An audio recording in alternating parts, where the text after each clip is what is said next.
yes, people can take away certain things from you, but they can't take away the fact that you can read and write. They can't take away the fact that you are educated on a topic. These are things that are extremely important.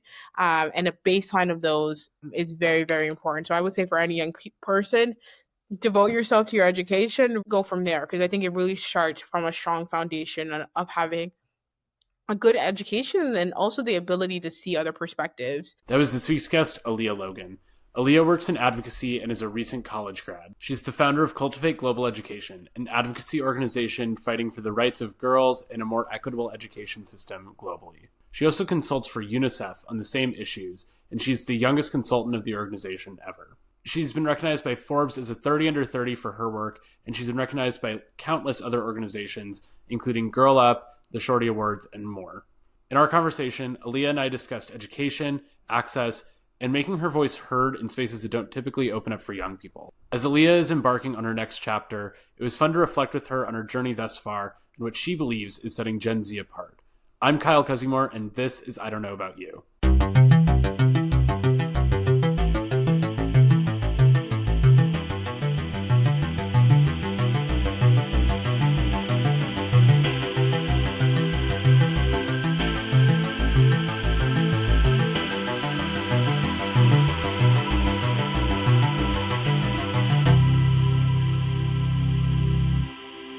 Hi, Alliyah. Thanks so much for joining me on I Don't Know About You. Kyle, this is such an honor. Thank you for having me. So we've worked together, wow, it was Decades 3 or ago. 4, it feels like it, like it was like 2020 to 2021, like crazy, long ago. But let's give everyone some background. Who is Alliyah? Like, who are you? Where are you from? And what Who do you is she? I have no idea. I'm joking. Hi, everyone. It's such a pleasure to be on this podcast, for starters. My name's Alliyah Logan. I'm originally from New York City. Now I'm like kind of based in Massachusetts here and there. And I do a lot of work with advocacy. So that's actually how we first met, is because my work started with education rights. And I focus specifically in New York City and New York State with access to education in secondary schooling. And then from there, and what I currently do now is more so on a global scale, advocating for girls' rights to education and equity within education for girls internationally. Awesome. Yeah, and that's definitely like how we like really first got to know each other, was through like education equity work. And cool to be chatting about that today. So I ask everyone at the very start of the interview, if you could look back to the start of your journey, what advice would you give your younger self? I'd love to hear what advice you'd give your younger self. Yeah, this is such a great question because I've been thinking about it so much. And I used to be on TikTok so much. So videos like these about like advice you would give to your younger self, advice for 20-year-olds, advice for 30-year-olds, always pops up on my For You page. For me, I feel like I have so many different opinions on like advice that I would give to my younger self, because in practice I would want to like let myself know that like it's all going to work out and don't stress. But at the same time, I think like um all of the invaluable life lessons that really shaped who I am today was because of my experiences, and because of that was like my first time experiencing that. And I really think without those moments, I wouldn't have developed the mindset that I have now. And I really believe that it's so crucial for young people to be in environments where they can make mistakes or even just have growth. So I don't know if I would give myself any advice, which I don't know. I would love to know if your other Controversial. controversial. I would love to know if other people have given like themselves advice, or if I'm like the first person to not say that I would give myself advice. You are the first person that has not given themselves advice. Love So that's that. a first. I believe this is episode 10. So 10 episodes in, someone's breaking the Wow. format. I love that. But I I love love it. that. If I did have to pinpoint advice, I would say like just keep moving forward, because I think that's like the only way any person, especially a young person, can grow and succeed. So I think that would be the advice. But truthfully, I think that like I'm very much a go with the flow kind of person, and I like the idea of like not giving myself advice because it worked out so far. So Like you mentioned, like our paths crossed a couple years ago doing educational equity work. And I know that you've touched a lot of different issues in a really short period of time. yeah. Can you just give us a rapid fire like timeline? Like what does it look like for you throughout your advocacy Absolutely, I journey? can. Yeah, so I will say I first started exploring ideas of like what advocacy looks like towards the beginning of high school, and I started with just exploring ideas and concepts of gender equality, feminism, things of that nature in various programs throughout New York. And then I was able to really get more involved with education work, and I did some work with the ACLU and the NYCLU when it comes to education for young people within New York City and New York State, and then of course nationwide. A lot of my work was actually looking at how can we support and in a way fix the education system in the United States, which I think is a very important topic now more than ever.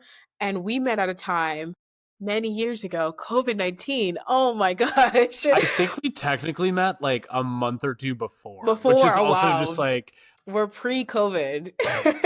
no, exactly. I feel like we That's had insane. conversations about like, oh, this, and this project would Yeah. be cool. And then, Yeah. wow, did that all It change? just absolutely changed. Yeah, We probably met at the end of 2019, beginning of 2020, around that. right. Yeah. And at that time, I was really doing so much more work with gender equality and girls' access to education globally, which I think was super, super cool. And I really had the opportunity to meet such like minded individuals and people who had different opinions and thoughts on like what gender equality actually looks like within their city, their region, their country, and even around the world. So I was able to learn so much from people, and truthfully to this day I'm always meeting new people and learning new things. And I think that's something that you can, that's just a way to bridge connectivity. It's such an interesting thing that I was thinking about the other day on like how can we actually stop like racism? How do we stop all of these like isms? And a lot of it has to do with like connecting with other people who don't look like you and who do look like Hmm. you.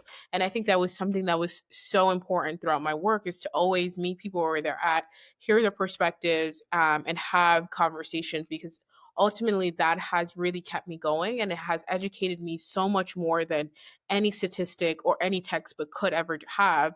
It's really those interpersonal connections that I've, have held so near and dear to my heart.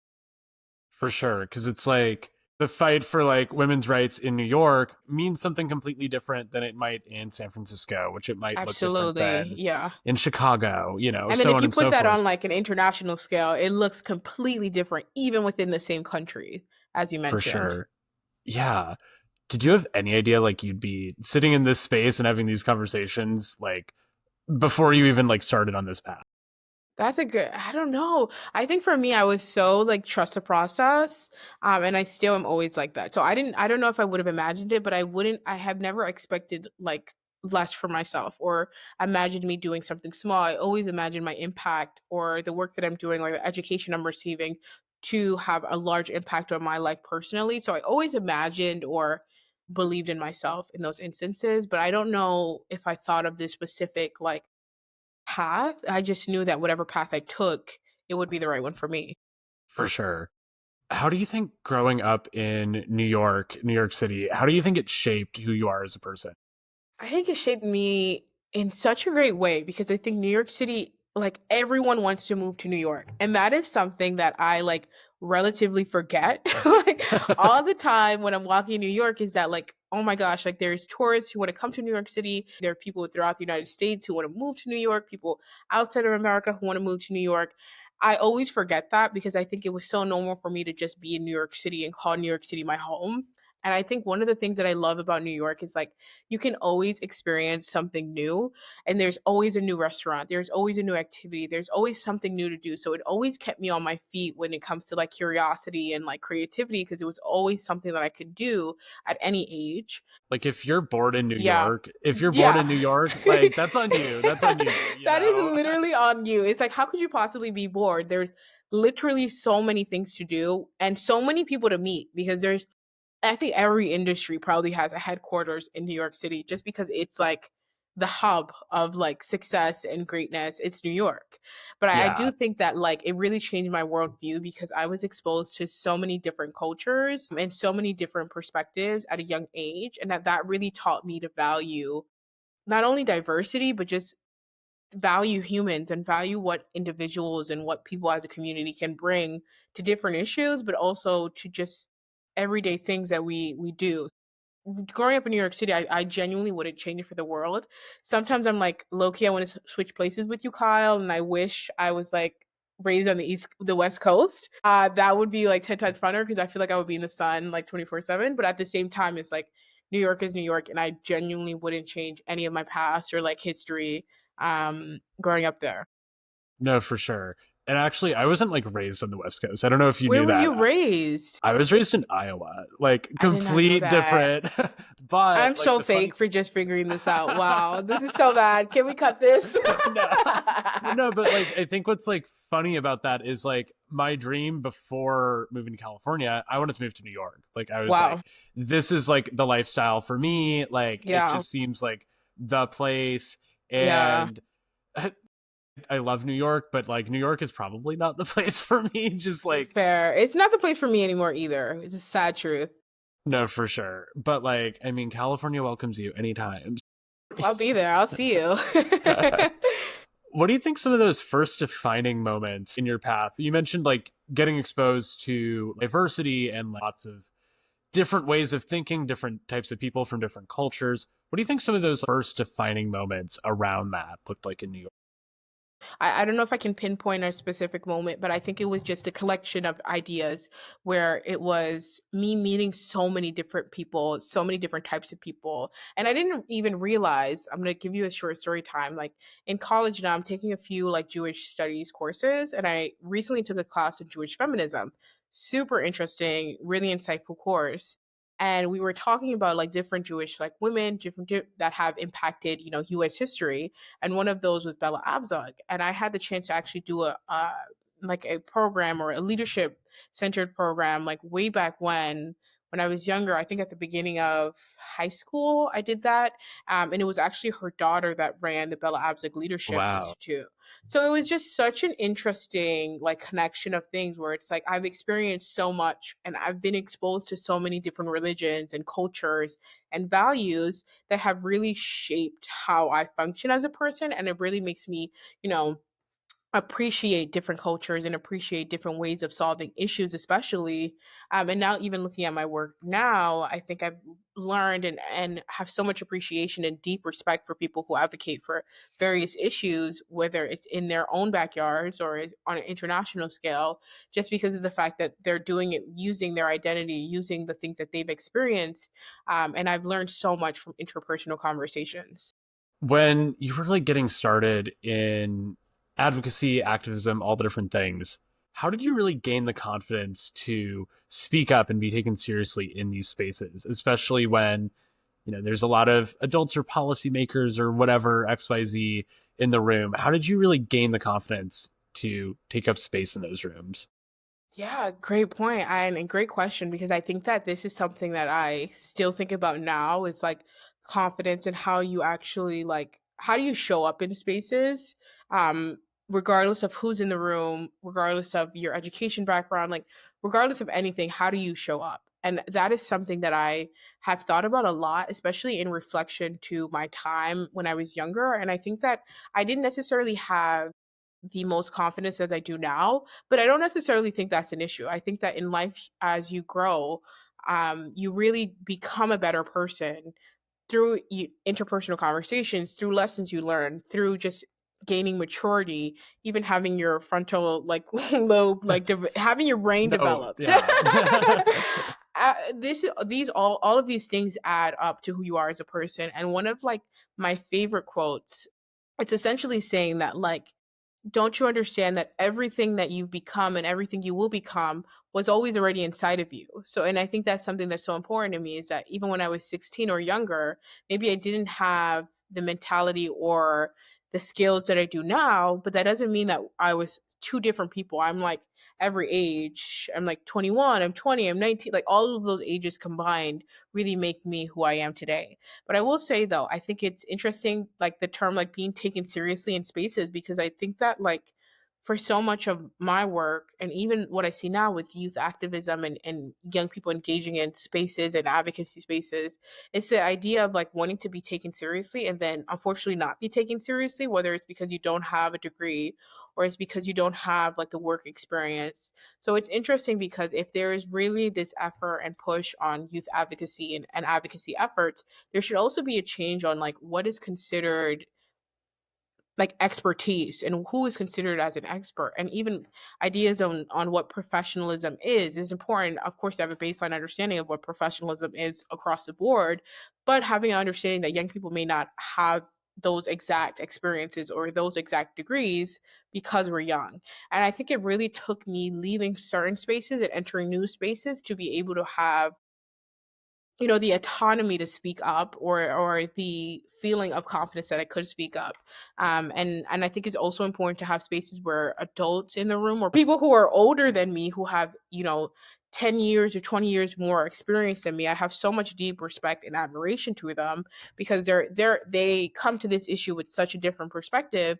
But it's also acknowledging that young people like myself come to this issue as well with different perspectives. And maybe it's not the exact same because we're not on the same playing field when it comes to education background, or when it comes to, professionalism backgrounds. But we all can add something new, and I think that's important to realize. Yeah, especially when it is an issue that directly impacts young people or Exactly. education, like when young people are actively going through it. Like, I guess this is kind of controversial. I think young people should have a voice in their education if like they're Exactly. Yeah. consumers of it.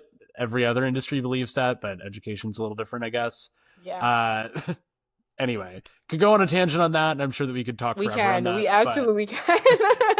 thinking about Gen Z in activism, I when I think of like Gen Z activists, I think you're like one of like the top people that I think about. Like cuz That's you've so touched cute. like so many different areas, and I think just Yeah. like the way that you've been able to like build community, get people together and actually like make impact. It's really inspiring. That means so much. Thank you. Of course.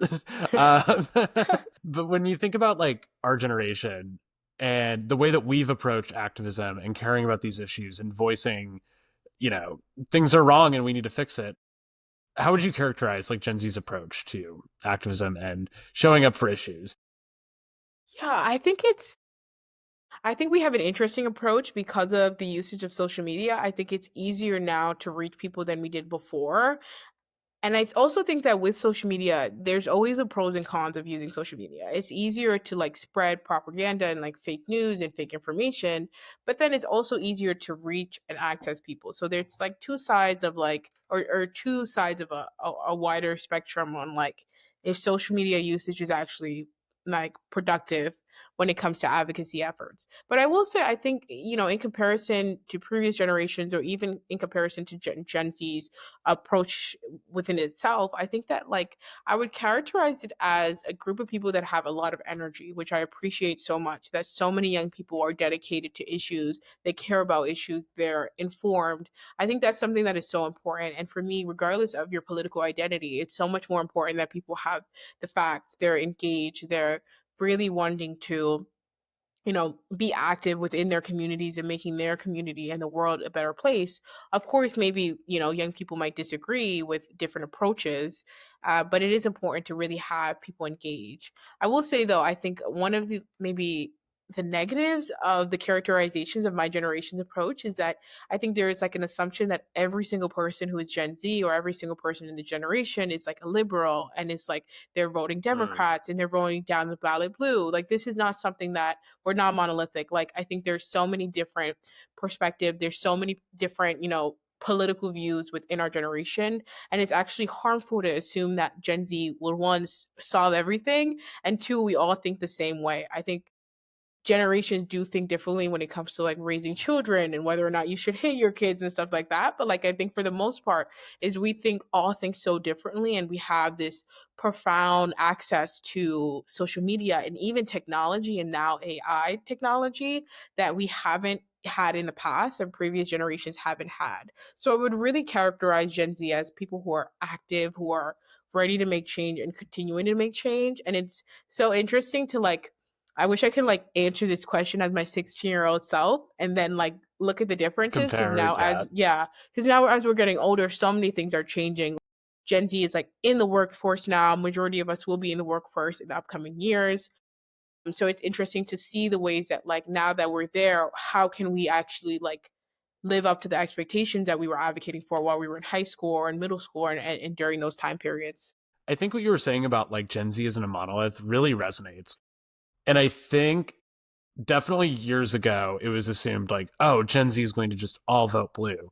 Yeah. But especially in the last like year or so, the rise of like Gen Z conservatives is one kind of crazy because I don't know like where they're coming from, but like yeah, it's like we're not a monolith, and also I think we realize there's this two-party system just doesn't work, and like assuming like Hmm. there are only two ways of solving something, one or the other, just doesn't work. And I've always thought that if there's going to be a rise of a third party, like Gen Z is going to be the one to do it.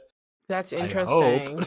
Yeah. I mean, just because like I don't know, to just sum up every issue as like one or the other just doesn't work, you know. Hmm. And you mentioned social media as well, and I know that you've used social media within your work in many different ways. How do you think it's like shaped your advocacy? My goodness, this is like $1 million question because it's hard to pinpoint like how it has actually impacted my work. I will Right. say I think that it's in a positive way, it's really made me and many other young people access a wide variety of like people. And I think one of the things that maybe that I don't want to say I have an issue with, but I think what I would want to improve is that for so much of my work when it comes to gender equality and especially with girls' education, is I'm preaching to the same choir. It's like I'm talking to similar people who, have similar perspectives on this, who care about girls' rights. I'm like in my own echo chamber, but unfortunately, the whole world doesn't have those viewpoints, and the whole or I don't even know if I should say unfortunately or if I should use another term, but many people, might disagree with that. Many people might have a different approach. So I think social media allows you to access people who won't be in rooms where you can have the chance to convince them on why people should be educated or why people should have access to why gender equality matters. So I think that is one of the benefits of social media is that you really, yes, you can tailor your own audience and you can tailor your what you see on your for you pages, but you can really access so many different perspectives in a way that we never had the chance to do so before. So I think that's one of like the biggest ways that it's transformed activism and advocacy is like you can really reach people, change their mind, or even evolve them to having a better understanding of your perspective. Definitely. Like it could be both. It could be Yeah, like your exactly. echo Yeah, chamber. It could be as many. The world's your oyster, you know. Um, exactly. yeah, it's really interesting. Just like as like I'm personally like trying to build like online audiences right now. Just it's interesting trying to build like the ladder of like the Exactly. anybody Yeah. because it could go in any direction. Yeah. Thinking about like the time that we're in right now, obviously young people are very frustrated about a lot of different issues. What advice would you give to young people that are frustrated, they want to get involved in advocacy, but they're just so overwhelmed by like everything that's happening, they just don't even know where to start? Like what would you say to someone that wants to start? What does getting started look like?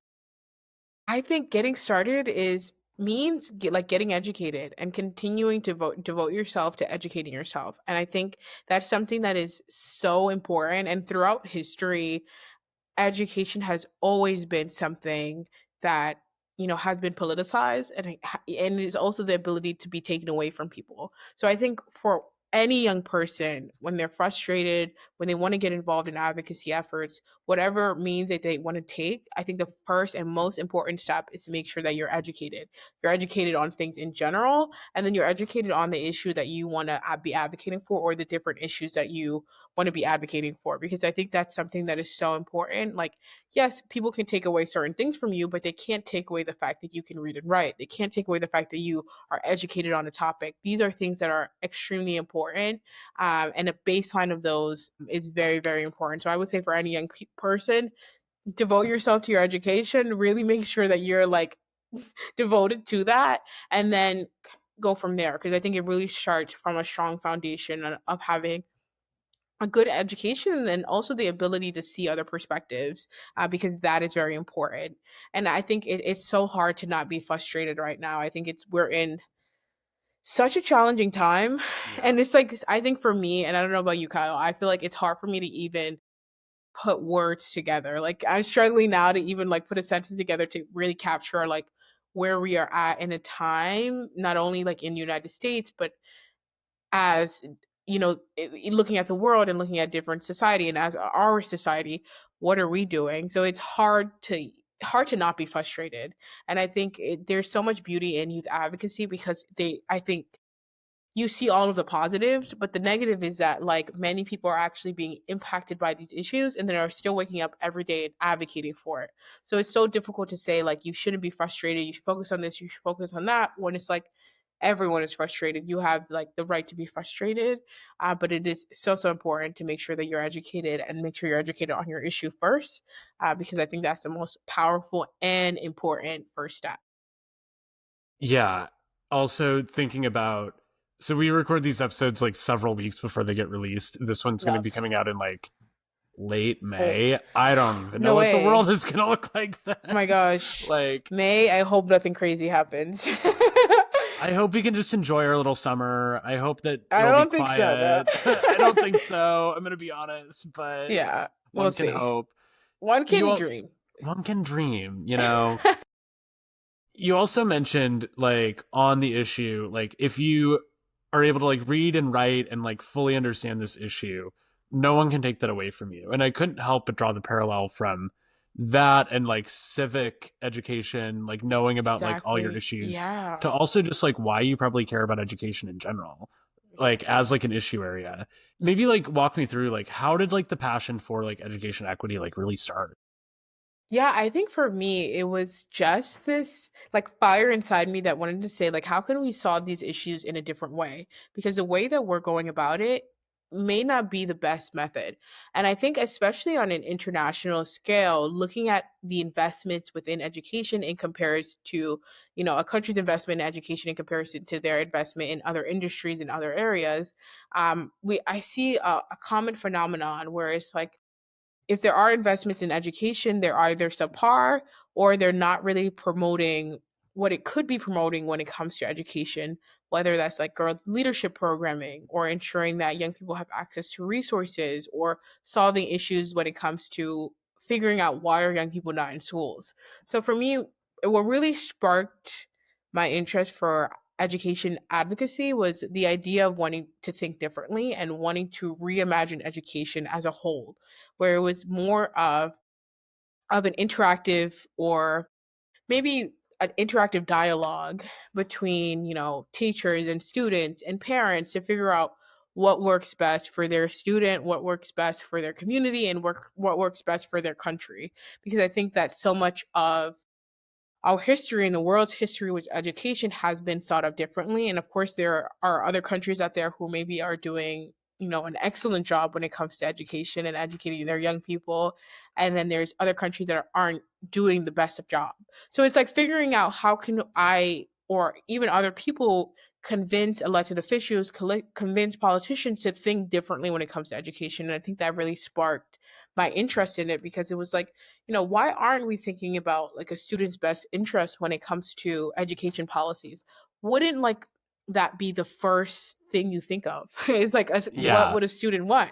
It's like, it's some things that it sounds like rocket science and it shouldn't be rocket science. It should just be like the first thing. It's quite literally how every other industry works. Like, you Exactly. Which I know that love that you like said that. Yeah. you know that like Apple or like Nike or whoever, like they're, testing these products with users and asking them what they want. And we're not That's such asking an excellent students what they point. want, Yeah. like it's just crazy. Insane. And just like when we think about how much the world has changed since like the model of what education has looked like has been introduced. I'm talking more like within the states. Mhm. I, Yeah. to be honest, I need to educate myself a little bit more on like globally, but like, That's okay. I'm your girl. That's why I'm no, here. for sure.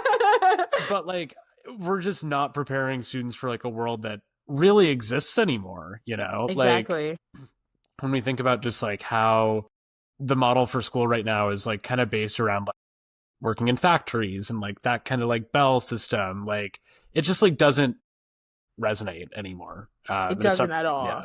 And I love what you said. I think that's such a beautiful point that like every other industry, every other field works differently. So if they could work differently, why can't education? And I think that's something that I've always thought about is like, when a child like continues to ask you why questions, like why does this matter? Like what yeah, is this? What is that?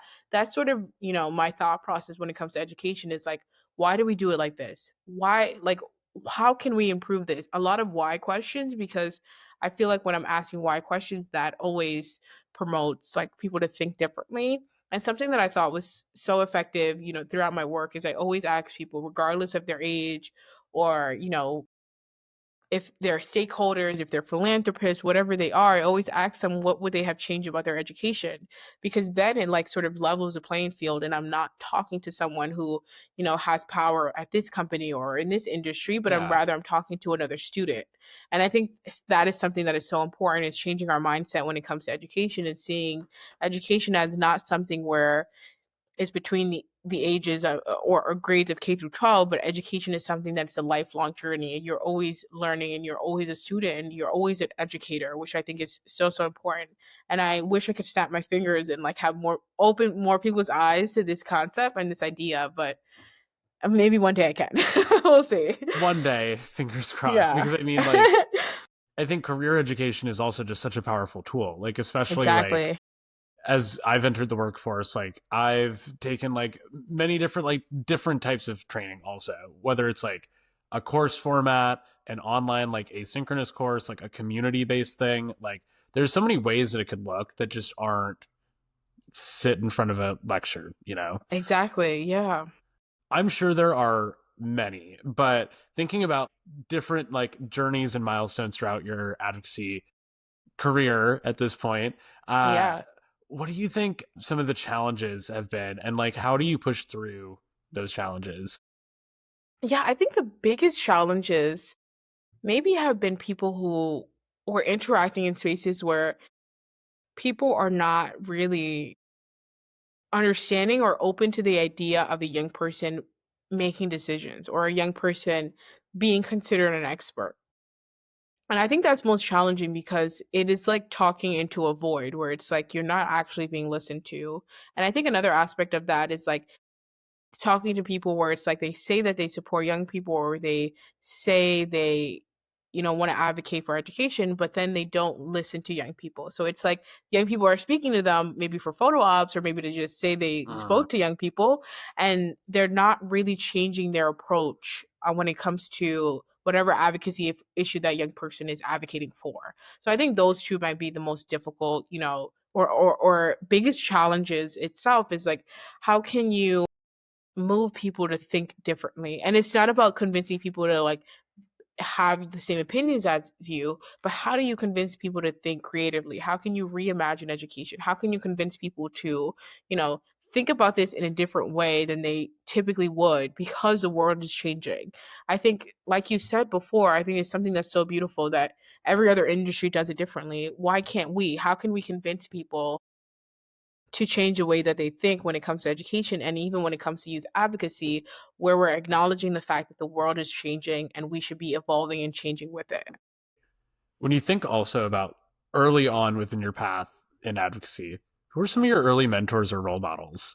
Oh my goodness, I have so many. I think I would pinpoint, and I think that's such a beautiful thing in my life, that I have so much deep appreciation for role models and mentors, especially teachers. And I think that is really where that I got the most support from, is from teachers and professors, even now, who have really always supported me and have been so kind in understanding that my education doesn't just stop when I leave the classroom. I'm always a student, and they're always willing to support me. And I think that's something that is so, so needed in advocacy spaces for young people. And I really hope and urge the young people who are listening and to tell a friend to listen to this podcast, so you really get a good understanding of like why it's important to have role models, why it's important to have someone say that I believe in you and I respect your opinion and I think your opinion is valid. Like, I think those are very important, because you could be in spaces where it's like you're the only young person, and your experiences could change depending on if and how people support you, whether they actually listen to the critique you give, or they just are there nodding their head and not paying attention to anything at all. Like, these are things that are very important. And I think for me, as a young person, being in advocacy spaces, it was so important to have mentors, and even like my boss that I had at UNICEF, she has been so supportive, and all of my colleagues have been so supportive, and I feel like they're my role models because I think I see people who have had so many years and decades of experience who then ask me, "What are my thoughts?" And I think sometimes I'm always like taken aback by that, and I think it's something that I have to unlearn. It's like you don't need to have a specific skill set or a specific educational background to be able to be an expert on something. You can think differently and add something to your team or add something to um, different spaces. And I think so many of them have really taught me the importance of believing in myself and also asking for help. Like I think that's something that is like sometimes not valued as much as it should be when you ask for help and you ask questions, because it is the most important thing you can do as a young person in spaces, whether it's asking, what does this mean, or what does this term mean, or how can I support with this mission, or how what like being eager to contribute is very, very important. When you're an intern or just a young person like within a space, it's Yeah, your time that you're able to like ask these questions. Like exactly. no one's going to think that you're stupid or anything. Like just this is the time, you know. Just go and ask, yeah. And I think it's even more like I think it's so beautiful when you're a young person that you can make mistakes in spaces. That is something that is so important. And if I can give any advice for people who are mentors or who are role models, whether you know it or not, is to really meet young people where they're at, allow them to make mistakes, and like, give young people a chance. Like if there's someone in your inbox asking for an internship, or if there's someone in your inbox asking to shadow you or to volunteer for your organization, give them a chance, because I think those experiences don't have a price tag on it for young people. It means the world when we're able to be in spaces of careers that we will want to be in the future. And I think for me, that has been something that has had such a tremendous impact when I'm able to sit down and have conversations with people, when I'm able to see the work that they're doing. Like, I think that's something that is so invaluable and so important. So, for any mentors out there, or maybe if you're not a mentor, consider becoming a mentor. And I'm sure you have some young person in your inbox who is asking for support, asking for a Zoom call, asking to do a coffee chat. It's so important to, give young people a chance, because at some point we were all young people who are inexperienced going into our professions. And imagine how much your lives would have changed if you had someone in your corner supporting you in the same ways that I've had throughout my advocacy efforts and my education. And you mentioned like give young people a chance. Like Give them a chance. don't just assume that they like don't know how to write an email. Like they might not, but Yeah. like, you know, who's to say, they can't like learn through that. Or Exactly. like, Yeah. don't just like have like the token young person like there just to, tokenize them and Exactly. just like Just say as that they're there, yeah.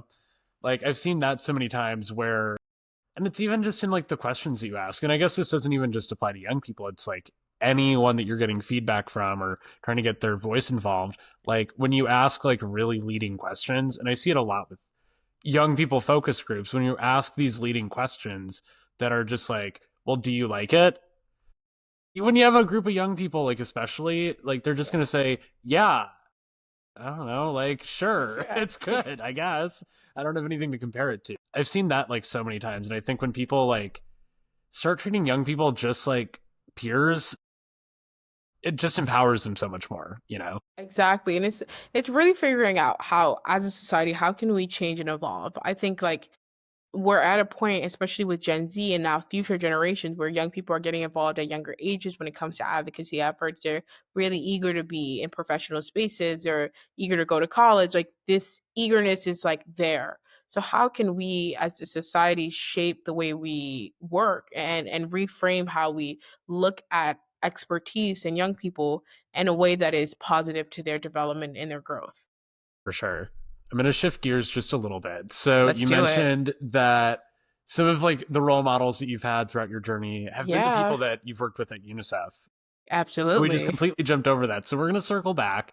Let's do that. What has your work at UNICEF looked like, and how did you get involved with working with? Yeah, let's go down memory lane. We're going back to COVID-19, unfortunately, on this memory lane. When I first started my work with UNICEF, I did a Twitter takeover for them back in 2020 just to discuss my experiences with school closures and online learning and how challenging it was for me. And I think in that, I acknowledge how much more challenging it is for girls who maybe don't have access to the same resources that I have access to.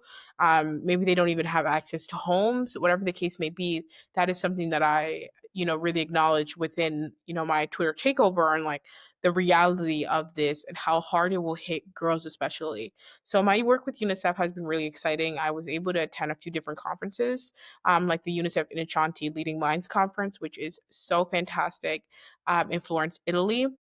And then from there, I was able to do some work with the gender specialist team, where I oversaw the Global Girl Leaders Advisory Group, which was UNICEF's first ever advisory group dedicated to gender equality and listening to girls. And it was comprised of a few girls from different countries around the world, that UNICEF had identified that were important to have. And now that we're on our second cohort, which is super amazing. And I think, one of the highlights of my work with UNICEF, not only is it has been to be around my colleagues who are by far the most intelligent and such hardworking people, and it's really an honor to be able to even call them my colleagues. But it was has also been an honor to meet so many different young people who are so dedicated to various issues. And I think they're dedicated to gender equality, but they're also looking at different issues, whether it's climate change or disability access, access to education, reproductive justice, reproductive access, whatever the case may be. There's so many various issues that these girls are focusing on, and I think that inspires me so much to continue my work and also to support their work in any way possible. But my work with UNICEF has been and will continue to be so exciting. I think, having that experience at a young age to be able to work with them was so fantastic, and definitely, let's talk about confidence, gave me a confidence boost when it comes to really having conversation and having hard conversations on how do we actually improve gender equality with specific programming through research and identifying girls. And it has been really exciting. That's so awesome. Like to have that like on your resume so early on is just so badass. Sweet. Mic drop, like You're all the so things. sweet. I'm picking the mic back up, actually. You're so sweet. I also we have to talk about your own organization. Let's talk about Yeah, Cultivate let's Global do it. Education. Let's What do is it. it? Like why did you start it? How did that actually Yeah. look like? Yeah, I'd love to just hear like all the Yeah, I would things. love that. Yeah, CGE is like a maybe like an online social project on how do we advocate for education. So many of the questions of why do we look at education like this? How can we improve education? Why do girls have issues when it comes to accessing education? Those are our founding questions on how can we actually improve education throughout the world by using this idea of maybe we can provide a framework for different organizations and even different countries to use when it comes to education on how to think holistically and what questions to ask on how to improve someone's education. And it really came from this idea of trying to figure out the root causes of the problem of lack of access to education.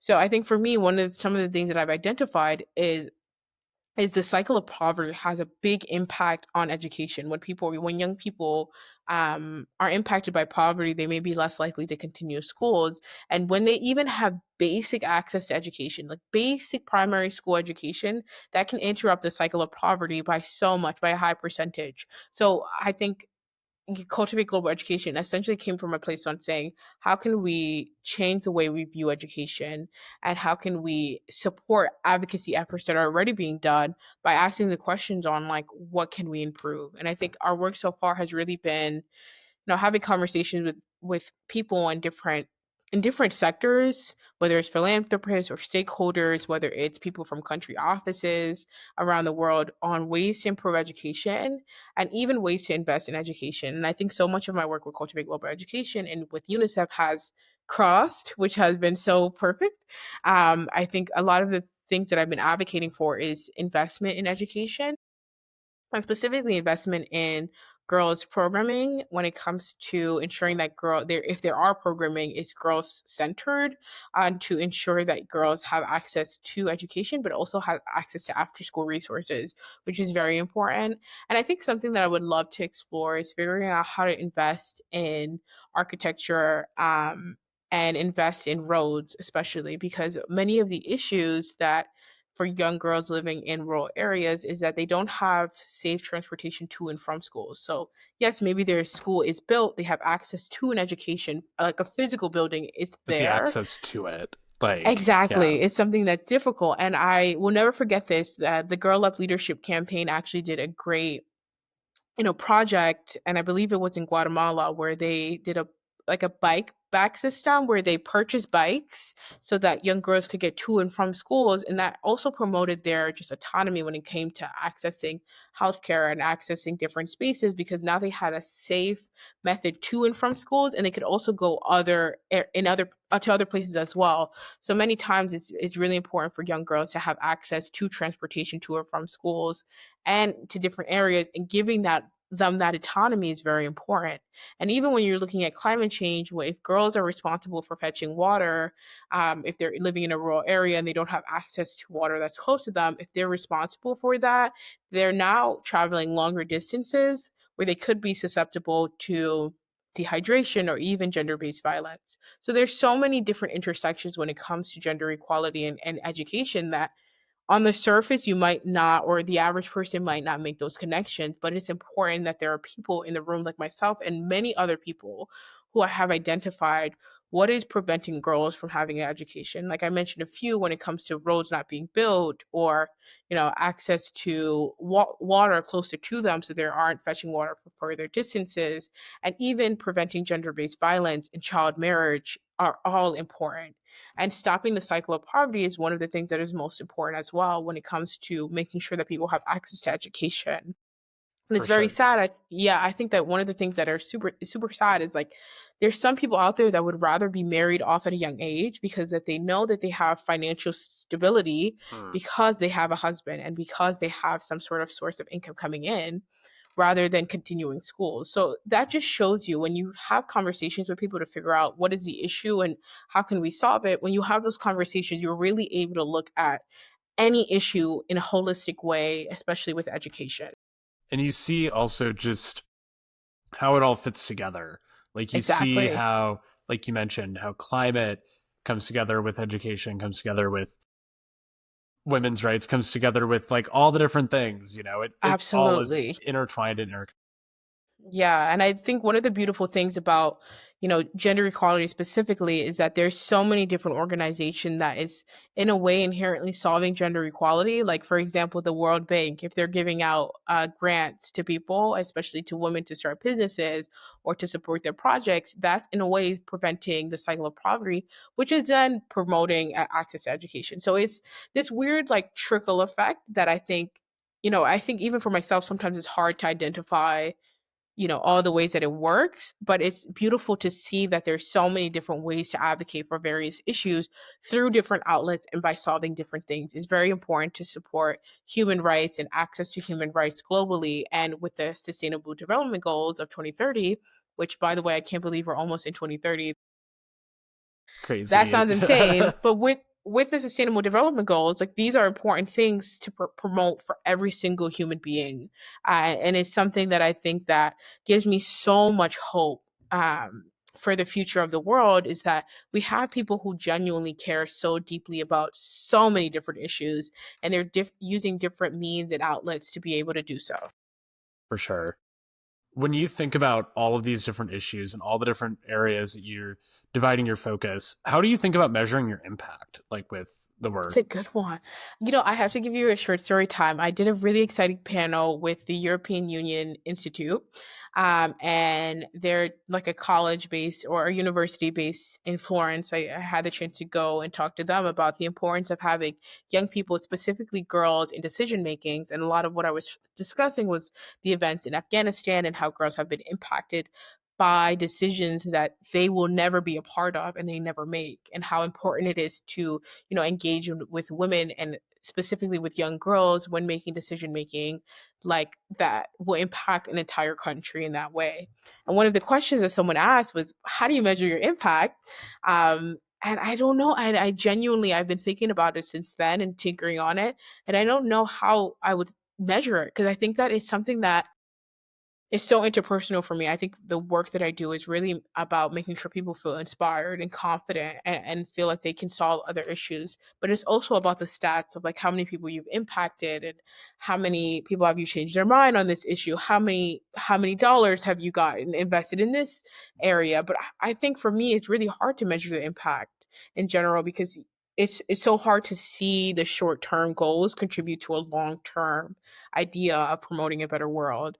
That was a long answer, which I'm giving you an ambiguous, like, I don't know, kind of answer to But I that. th- Where, but I think like when you hear those stories of the people that you've actually impacted, that's impact. You know, you feel yeah, it. It's more of a you feel it versus a it's not on a graph, you know. We're not yeah, like exactly, yeah, yeah.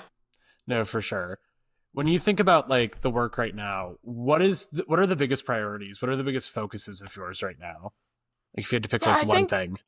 I think my focus, is investment and investment in different areas. I think something that I don't do within my work that I would love to explore or even support in any way is investment in research in women's health, which I think that is something that is so crucial and important, especially now in this time. Like this 2025, I think there should be millions, if not billions, invested into women's health and research Yeah. and ensuring that women, from when they start or until they like are in their menstrual cycle, when they hit menopause, even after that, that there's research into women's health, because I think that's something that's so important. But I think for my work, my priorities and my focus areas still, I think it will be investment. I think it's so important, and I think that matters so much when you have access to resources, and it doesn't come from anywhere, and it doesn't come from just a snap of a finger.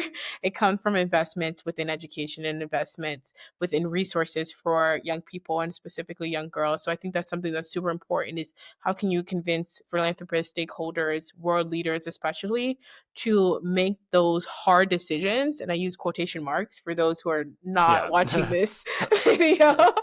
um Quotation marks, making those hard decisions to actually invest in humanity, invest in girls' education. And I think my biggest focus, maybe a really large focus, is how can we move towards a world that actually supports and promotes peace. It's so unfortunate to see so many events around the world unfolding where young people are not in decision making and they have nothing to do with what is going on, but they are the most impacted by various events and human rights catastrophes that are happening. So it's really important for world leaders to engage with human rights, respect human rights, and allow people to have access to human rights, especially. 100%. I only have two more questions. I can't believe we're nearing the end here.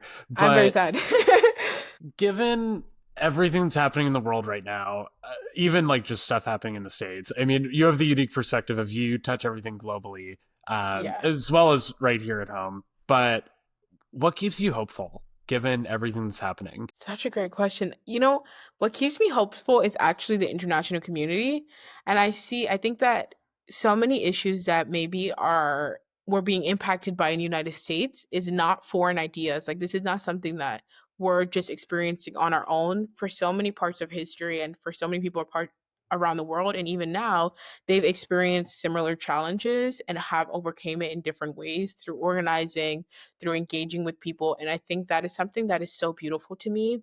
And in one of my classes, actually, we've been focusing on Paulo Freire, and he's a Brazilian like activist and entrepreneur as well, I believe, where he has been advocating or had advocated for education within Brazil and within South America. And I think that's something that's so beautiful to see the work of other people throughout history being able to take from that and apply it to the current situation that we're living in now is something that is so important, and it keeps me so hopeful that there are people out there that care deeply about humans. There are people out there that care deeply about access to human rights, and they're doing the work now. So I think I've always been hopeful about the future. I think regardless of what happens, hopefully nothing crazy by the time this airs. Knock on um wood. Knocking on it. But I'm very extremely hopeful that there will always be people who are defending human rights, defending civil liberties, and always people ready to organize and support others, and people who are willing to be human and to be kind is something that is so important. But I have so much hope for the future. I think there's so many different people that are so kind on all political spectrum, all across the political spectrum, excuse me, that really care deeply about the world and about people. Most definitely. The last question. Where do you want to So grow from sad. here? Like, what's next for you? What's next for your work? Yeah, where do you want to? What's I think I'm next? going to keep this answer ambiguous. I don't know what's next. And I think On that's the beauty brand. of life. Yeah, I know all my answers are super ambiguous. But I think that's the beauty about life is like didn't expect us from when we met, like maybe 2019, Yeah, 2020, for me to now be on your podcast in 2025. So I think that is something that is like so beautiful about life and like how do we grow and how do we continue to grow is something that I am always thinking about, but I have so much trust and faith in like maybe myself and like I'm religious, so God as well to like support me on my path and my journey as well. And I don't know what's next for me. I'm graduating college this year, which is really exciting. Or by the time this airs, I think I'll be graduated. I'll be done. But so I'm like very open to the unknown and into what's next. And who knows, maybe 10 years from now we'll be doing like another like podcast type you'll be interview back. thing. Don't worry, you'll Yeah, be back. yeah, you can't get rid of me, Kyle. I'm so sorry. Like and maybe I'll have more answers for you then on like what I've been up to. But I don't know. I think there's so much beauty in like meeting people and meeting others, and I hope I really am able to continue the work that I've been doing now, maybe even on a larger scale in the future. For sure. I'm so excited for wherever you go from here. I so I'm appreciate that. That means so much coming from you, Kyle. Thank you. I'm here for the journey. I'm here for every step. So, I mean, we're We're going to have here you back for on the it. podcast at some point. We're here for the plot. We're here for the plot. Yeah. But for those that want to follow you outside of the podcast, where can they follow for updates? You can follow me on Instagram and LinkedIn. It's just my first and last name, Alliyah Logan. Awesome. And I'll leave links in the show notes of today's episode. Alliyah, thank you so much for joining me today. This was Thank such a you so blast. much, Kyle. This was so fantastic, and I'm so excited for this episode. And I loved all the episodes so far. Oh, thank you. Thank you to our guest, Alliyah Logan, for being a part of this week's episode. And thank you for listening to I Don't Know About You. I Don't Know About You is created, produced, and edited by me, Kyle Cusimore, with music by Chris Sammarese. We release new episodes each Tuesday on Spotify, Apple Podcasts, and YouTube. If you like what you heard, give us a rating on Spotify and Apple Podcasts, and follow us along on YouTube, Instagram, and TikTok. You can get even more content at idon'tknowaboutyou.com. Until next time, thanks for listening.